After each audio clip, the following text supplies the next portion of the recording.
సర్వోన్నతుడైన యేసు నామమునకు మహిమ కలుగునుగాక. మన ప్రభువు మన రక్షకుడు యేసుక్రీస్తు నామములో అందరికీ శుభాభివందనాలు. హెవెన్లీ లైఫ్ మినిస్ట్రీస్ తరపున తెలియజేస్తున్నామండి. కాలము పాడుకుంటూ దేవుని నామాన్ని ఘనపరుద్దాం. హల్లెలూయా. ధన్యము ఎంతో ధన్యము యేసయ్యను కలిగిన జీవితాము, యేసయ్యను కలిగిన జీవితాము. ఇహ మందున పరమందున 100 రెట్లు ఫలముండు, ఇహ మందున పరమందున 100 రెట్లు ఫలముండు. వారి ధన్యులు, వారెంతో ధన్యులు, వారి ధన్యులు, వారెంతో ధన్యులు.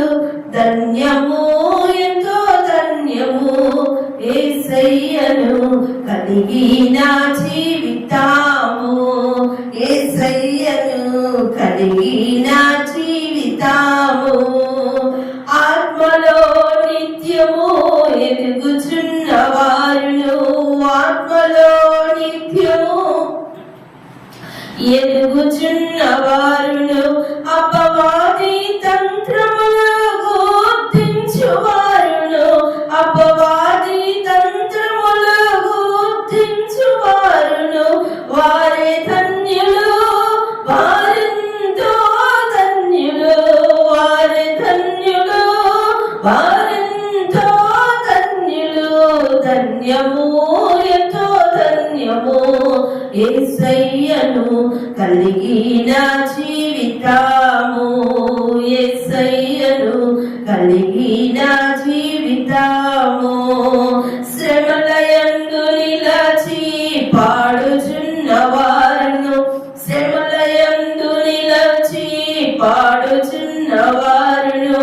శత్రు బాణములెల్లా చెదరగొట్టువారును, శత్రు బాణములెల్లా చెదరగొట్టువారును.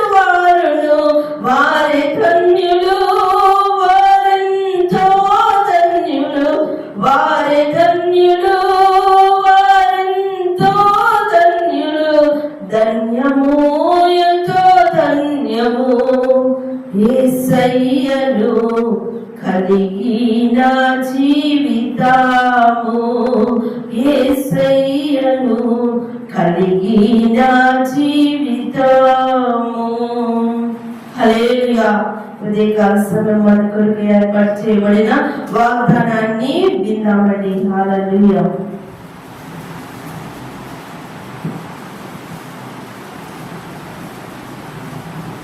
అందరికీ ప్రైజ్ ది లార్డ్. జూలై మాసము 14వ దినమున మనమందరము దేవుని వాక్యమును వాగ్దానము చదువుకొని వాక్యమును ధ్యానించుకుందాం. మత్తయి సువార్త 5వ అధ్యాయము 12వ వచనం.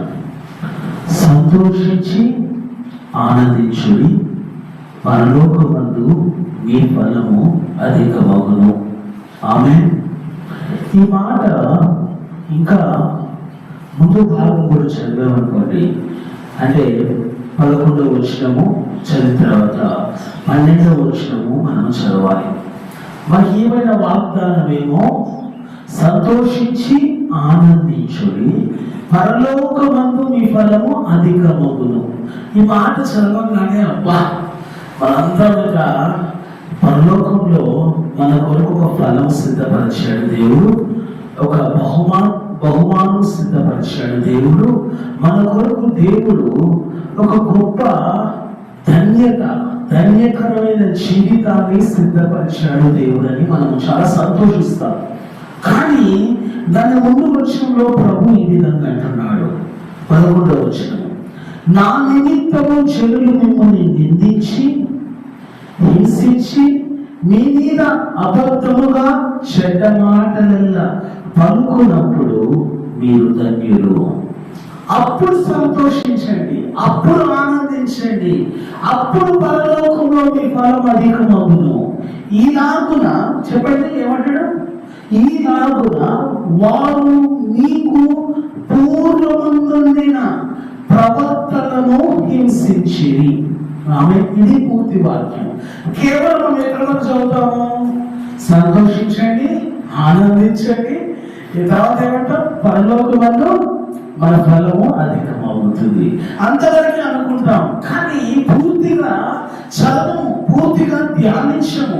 కానీ ప్రభు ఉదయ కాలము పూర్తిగా ధ్యానించమంటున్నాడు.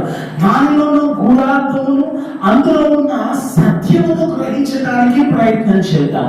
ఏమని అంటున్నాడంటే, మొదటిగా మనమందరమంట ఈ లోకంలో ఆయన నామమును బట్టి, చెప్పండి, యేసుక్రీస్తు నామమును బట్టి మనము నిందించబడటం, అంటే యేసుక్రీస్తు నామమును బట్టి భరించబడటము, యేసుక్రీస్తు నామమును బట్టి హింసించబడటము, యేసుక్రీస్తు నామమును బట్టి అబద్ధముగా చెడ్డ మాటలు అనిపించుకోవటము, ఆయన నామమును బట్టి మనము అవమానపరచబడటము.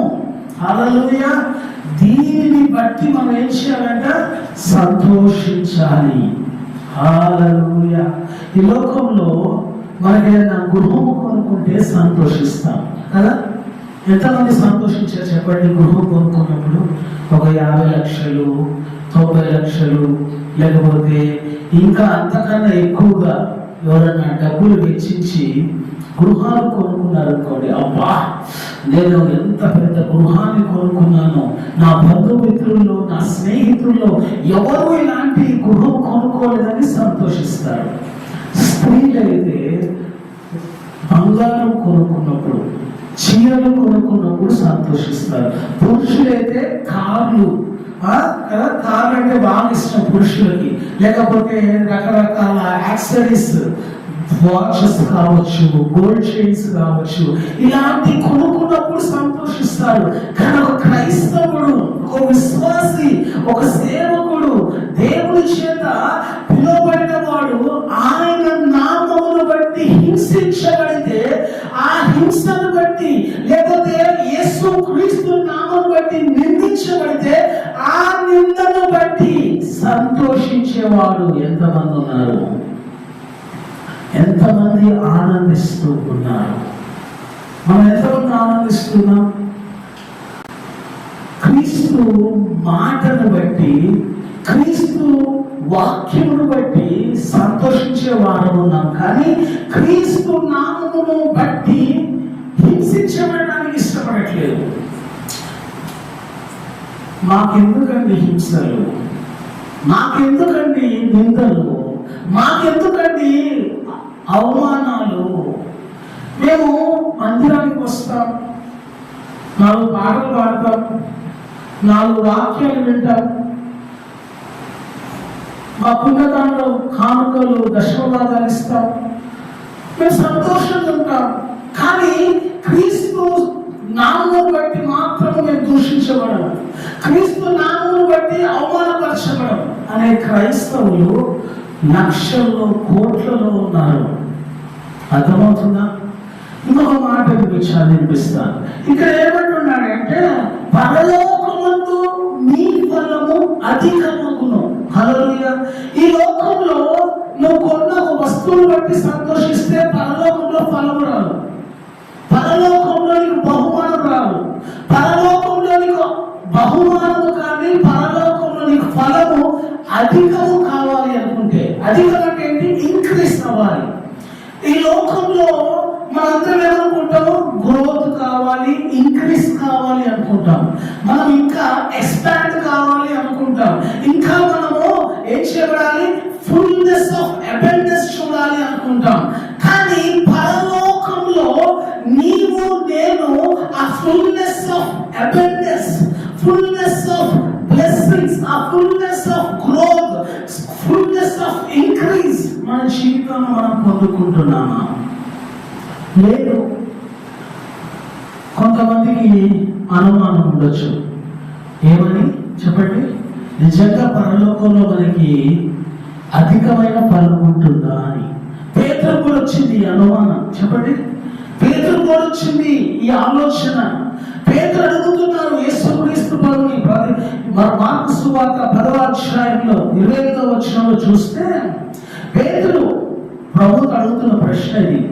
మనం కూడా చాలా మంది అడుగుతుండొచ్చు, ఇదిగో మేము సమస్తమును విడిచిపెట్టి నిన్ను వెంబడించమని ఆయనతో చెప్పసాగాను. అందుకు యేసు ఇట్లా, నేను నా నిమిత్తమును సువార్త నిమిత్తమును ఇంటినైనను అన్నదమ్ములైనను అక్క చెల్లెలైనను తండ్రులైనను పిల్లలైనను భూములైనను విడిచిన వాడు ఇప్పుడు ఇహమందు హింసలతో పాటు, చెప్పండి, ఇప్పుడు ఇహమందు హింసలతో పాటు నూరంతలుగా ఇండ్లను అన్నదమ్ములను అక్క చెల్లెలను తల్లులను పిల్లలను భూములను రాబో లోకమందు నిత్య జీవమును పొందునని మీతో నిశ్చయముగా చెప్పుచున్నాను నేను. ఆమేన్, హల్లెలూయా. పరలోకంలో నీ ఫలం అధికము కావటం అంటే అర్థం ఏంటంటే నీవు పరలోకంలో నిత్య జీవమును నిశ్చయముగా పొందుకుంటావు. హల్లెలూయా. ఈ లోకంలో దేవుని కొరకు నువ్వు ఇంటిని విడిచిపెట్టావు. ఈ లోకంలో నీవు నీ అన్నదమ్ములు విడిచిపెట్టావు ఆయన నామము కొరకు. నీ రక్త సంబంధం విడిచిపెట్టావు ఆయన నామము కొరకు. నీ తల్లిదండ్రులు విడిచిపెట్టావు ఆయన నామము కొరకు. నీ అక్కాచెలు విడిచిపెట్టావు ఆయన నామము కొరకు. నీ కుమార్తెలు విడిచిపెట్టావు ఆయన నామము కొరకు. అప్పుడు ప్రభు ఏమంటున్నాడు చూడండి, ఇప్పుడు హింసలతో పాటు, ఈ లోకమందు హింసలతో పాటు పరలోకములో నూరంతలుగా, హల్లెలూయా. ఇక్కడ నువ్వు 10 మందిని విడిచిపెడితే ఆ 10 మందిని విడిచిపెట్టినందుకు దేవుడు నూరంతలుగా అన్నదమ్ములను అక్క చెల్లెలను తల్లిదండ్రులను పిల్లలను దేవుడు నీకు నాకు అనుగ్రహిస్తానని దేవుడు ఏం చెప్తున్నాడు? వాగ్దానముతో నిశ్చయముగా చెప్పుచూ ఉన్నాడు. ఆమేన్. మన ఫలం అధికం అవడం అంటే ఏంటి? ఇక్కడ 2 రూపాయలు, ఇక్కడ దేవుడు కొరకు నువ్వు 2 వ్యక్తులు కోల్పోతే దేవుడు నీకు పరలోకంలో 20 మందిని అనుగ్రహిస్తాడు. హల్లెలూయా. ఇక్కడ ఈ లోకంలో నువ్వు 10 మందిని కోల్పోతే పరలోకంలో దేవుడు 100 మందిని అనుగ్రహిస్తాడు. ఆమేన్.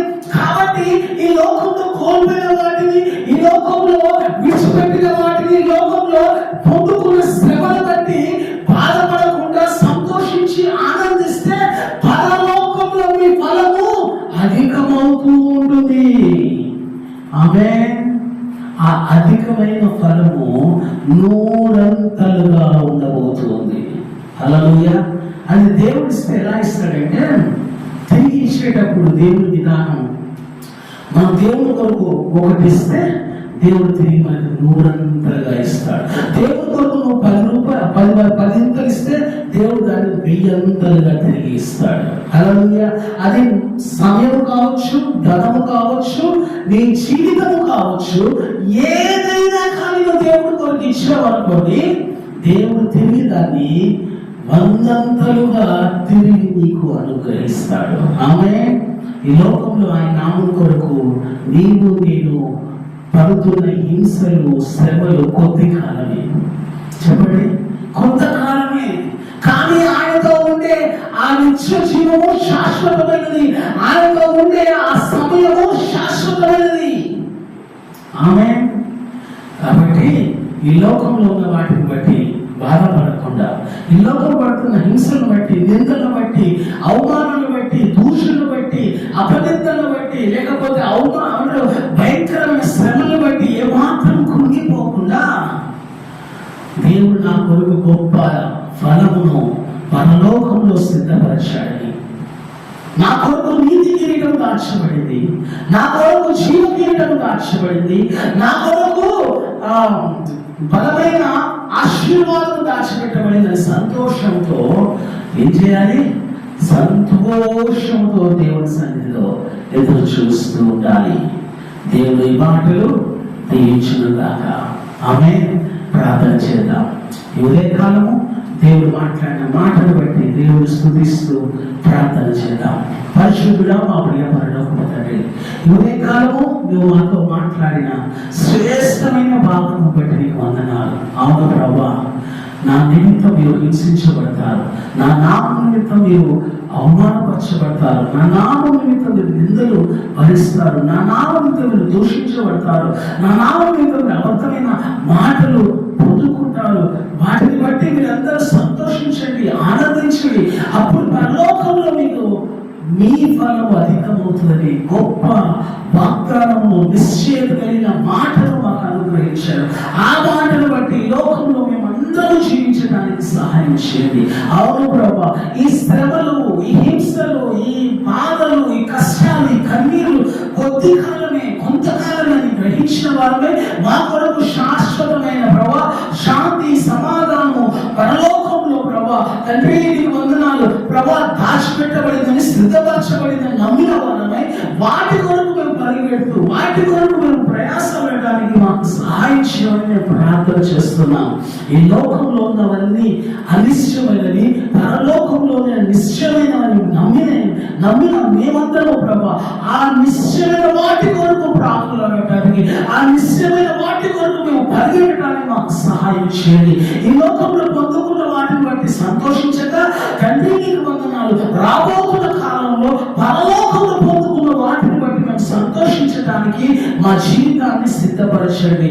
ఇంకా ప్రభా ఈ లోకమైన వాటి కొరకు ప్రాకులాడుతూ ఉంటే, వాటి కొరకు ప్రభా మేము పరిగెడుతుంటే మమ్మల్ని క్షమించమని అడుగుతూ తండ్రి నీకే స్తుతులు చెల్లిస్తూ రాబోతున్న కాలంలో ఈ లోకంలో పాటు రాబోతున్న కాలంలో ఇవ్వబోతున్న ప్రతి ఆశీర్వాదాన్ని, ప్రతి దీవెనను మేము పొందుకునే కృపను మాకు దయచేయమని సమస్తమైన మహిమ, ఘనత, ప్రభావం నీకు ఆరోపిస్తూ యేసు నామమున అడుగుచున్నాం మా ప్రియ తండ్రి, ఆమేన్.